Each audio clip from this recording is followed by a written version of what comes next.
Laisse-moi deviner. T'as décroché un entretien, t'es super content, mais t'as une boule au ventre dès que tu penses à la question de l'argent. Tu dis que si tu en demandes trop, ils vont prendre le candidat suivant, mais que si tu demandes pas assez, tu vas le regretter dès le premier mois. On va briser le tabou tout de suite. Même quand il y a du monde sur le coup et que le marché est un peu bouché, négocier ça reste ton droit. Je t'explique comment demander ce que tu mérites sans te mettre hors jeu.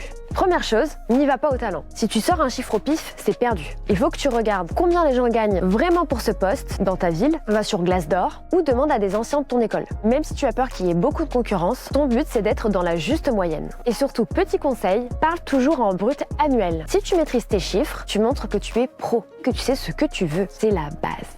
Je sais que c'est le moment intimidant quand le recruteur te demande tes prétentions, reste bien droit. Donne une fourchette, mais le secret, c'est d'utiliser le mot magique parce que, surtout s'il y a d'autres candidats, tu dois justifier ton prix. Ne dis pas je veux 2000 € par mois, dis je pars sur 2000 parce que je suis opérationnel tout de suite sur tel logiciel ou parce que j'ai déjà géré ce type de tâche en stage. Une fois que tu as lancé ton chiffre, tu ne dis plus rien. Laisse le silence s'installer. C'est souvent là que le recruteur réalise que c'est toi qu'il veut, pas un autre. Si on te dit « Désolé avec le monde qu'on a, le budget est bloqué », ne te démonte pas. C'est pas forcément mort. C'est maintenant le moment de parler des avantages. Si l'argent ne bouge pas, demande d'autres avantages, comme par exemple du télétravail, ou demande une clause pour revoir ton salaire dans 6 mois, une fois que tu auras fait tes preuves. C'est hyper dur pour eux de te refuser ça. Bref, retiens un truc, si tu es en face d'eux, c'est qu'ils ont vu quelque chose de spécial en toi, malgré la concurrence. Négocier, ce n'est pas être arrogant, c'est juste être conscient de ce que tu apportes à la boîte. Et au pire, ils te disent non, et tu auras quand même le poste au salaire de base. Tu as littéralement rien à perdre. Alors tu me prépares 2 ou 3 arguments, tu respires un bon coup